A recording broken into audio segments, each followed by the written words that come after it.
મારી નાની ઉંમરમાં જ મારા પતિનું અવસાન થઈ ગયું. મારી માથે દુઃખનો પહાડ તૂટી પડ્યો હતો. મારા લગ્નને માત્ર 4 જ વર્ષ થયા હતા. એ આઘાતે મારું મન અને દિલ બંને શૂન્ય કરી દીધા. મારી આંખોમાંથી અશ્રુ સુકાતા નહોતા અને ખાવા પીવામાંથી મારો જીવ ઉઠી ગયો હતો. મારી આવી ગંભીર હાલત જોઈને મારા મમ્મી પપ્પાએ ખૂબ જ ચિંતિત રહેતા. તેણે વિચાર્યું કે જો હું થોડા દિવસો માટે મારા મામાના ઘરે જઈશ તો ગામડાના શાંત વાતાવરણમાં મારું મન થોડું હળવું થશે. નમસ્કાર મિત્રો, મારું નામ નેહા છે અને હું 27 વર્ષની છું. પતિના ગયા પછી 6-7 મહિના મારા માટે એક અંધકારમય ભયાનક સપના જેવા હતા. કૌટુંબિક લાગણીઓ અને મમ્મી પપ્પાની ચિંતા સમજીને હું અનિચ્છાએ પણ મામાના ગામે જવા તૈયાર થઈ. જ્યારે હું મામાના ઘરે પહોંચી ત્યારે મામા અને મામીએ મારું ખૂબ જ પ્રેમથી સ્વાગત કર્યું. મામાનો એક દીકરો હતો, આકાશ. આકાશ મારાથી લગભગ 2-3 વર્ષ મોટો હતો અને એક ખાનગી કંપનીમાં કામ કરતો હતો. બાળપણમાં જ્યારે હું મામાના ઘરે આવતી ત્યારે મારી અને આકાશની ખૂબ સારી દોસ્તી હતી.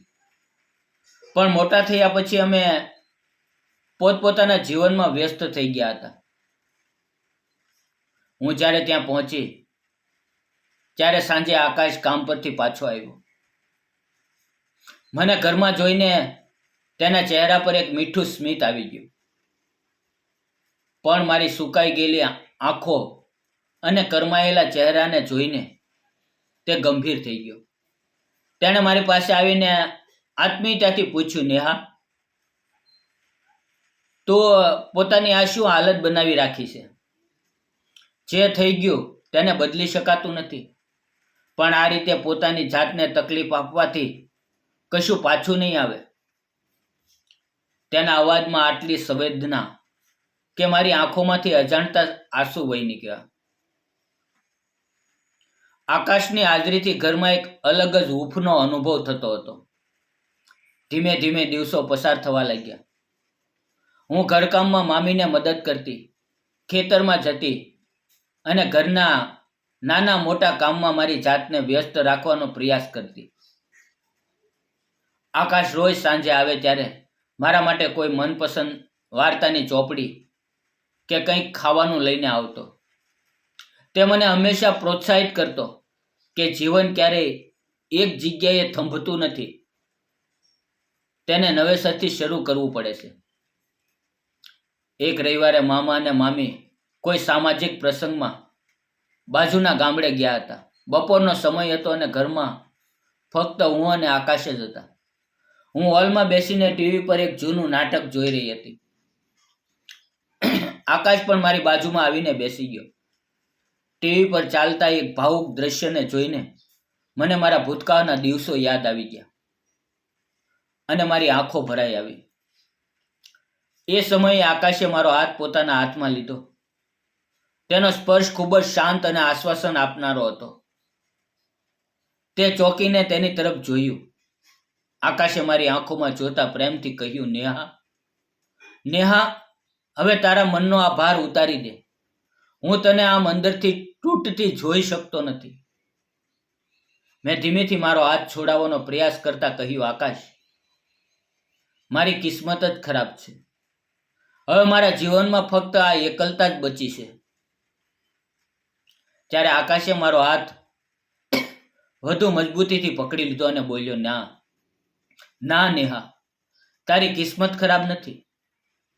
સાચું કહું તો તારા લગ્ન થયા તે પહેલાથી જ હું તને પસંદ કરતો હતો, પણ એ સમયે મારે સેટલ થવાનો સમય હતો, એટલે હું હિંમત ન કરી શક્યો. તારા ગયા પછી પણ મેં મારા દિલમાં એ લાગણીઓને દબાવી રાખી હતી. આજે જ્યારે હું આ સ્થિતિમાં છું ત્યારે હું તને એકલી છોડવા નથી માંગતો. આકાશની વાતો સાંભળીને મારી આંખોમાંથી આંસુ વહેવા લાગ્યા. તેણે આગળ કહ્યું, જો તું મને તારા જીવનમાં સ્થાન આપા તો હું તારા બધા દુઃખો દૂર કરીને તને એક નવું અને સુંદર જીવન આપવા માંગુ છું. શું તું મારી સાથે લગ્ન કરીશ? મેં કાપતા અવાજે કહ્યું, પણ આકાશ, સમાજ શું કહેશે? મામા મામી આ સંબંધ સ્વીકારશે? હું એક વિધવા છું. આકાશે દ્રઢતાથી કહ્યું. સમાજ આપણું દુઃખ બાંટવા નથી આવતો. અને મમ્મી પપ્પાની ચિંતા તું ના કર. હું તેમની સાથે વાત કરીશ. સાંજે જ્યારે મામા અને મામી ઘરે પાછા આવ્યા ત્યારે આકાશે કોઈ પણ સંકોચ વિના તેમની સામે સીધી જ વાત મૂકી. તેણે કહ્યું, મમ્મી પપ્પા, હું નેહા સાથે લગ્ન કરવા માંગુ છું. તેને એક નવા જીવનની જરૂર છે અને મને એક સાચા જીવન સાથીની. શું તમે અમને આશીર્વાદ આપશો? શરૂઆતમાં મામા મામી થોડા આશ્ચર્યચકિત થઈ ગયા, પણ પછી મામાએ આકાશના ખંભા પર હાથ મૂક્યો અને મામીએ મને પ્રેમથી ભેટી લીધી. મામીએ કહ્યું, નેહા તો આ ઘરની દીકરી જ છે. જો તે વહુ બનીને આપણા ઘરમાં રહેશે તો અમારાથી વધુ ખુશ કોણ હશે? વિધવા હોવાનો અર્થ એ નથી કે તેને જીવન જીવવાનો હક નથી. મારા મમ્મી પપ્પાને પણ આ વાતની ખબર પડી ત્યારે તેમની ખુશીનો પાર ન રહ્યો. તેમણે પણ ખુશીથી સહમતિ આપી દીધી. થોડા દિવસોમાં ગામના મંદિરમાં સાદગીપૂર્ણ અમારા લગ્ન સંપન્ન થયા. આજે અમારા લગ્નને 3 વર્ષ થઈ ગયા છે. સમય જતાં ભગવાને અમારા ઘરમાં એક પ્યારી દીકરીનું આગમન કરાવ્યું છે. બાળકના આવવાથી આખું ઘર ખુશીઓથી ગુંજી ઉઠ્યું છે. જે જીવન એક સમયે અંધકારમય લાગતું હતું તે આજે પ્રેમ અને આનંદથી ભરાઈ ગયું છે. મિત્રો, જીવનમાં ગમે તેવી મુશ્કેલી આવે પણ હિંમત હારવી જોઈએ નહીં. સમાજના જૂના વિચારોથી ઉપર ઉઠીને જ્યારે કોઈ સાચો સાથ આપે છે ત્યારે જીવન ફરીથી ખીલી ઉઠે છે. દરેક વ્યક્તિને નવેસરથી જીવવાનો પૂરો અધિકાર છે. આ વાર્તા ફક્ત મનોરંજન અને શૈક્ષણિક ઉદ્દેશથી બનાવવામાં આવી છે. તેના બધા જ પાત્રો અને ઘટનાઓ કાલ્પનિક છે. જો આ વાર્તા તમને ગમી હોય તો વિડીયોને લાઈક કરજો, શેર કરજો અને અમારી ચેનલને સબસ્ક્રાઈબ કરવાનું ભૂલતા નહીં. ધન્યવાદ મિત્રો. ફરી મળશું એક નવી વાર્તા સાથે. અને હા, તમારું ધ્યાન રાખો, ખુશ રહો. જય હિન્દ મિત્રો.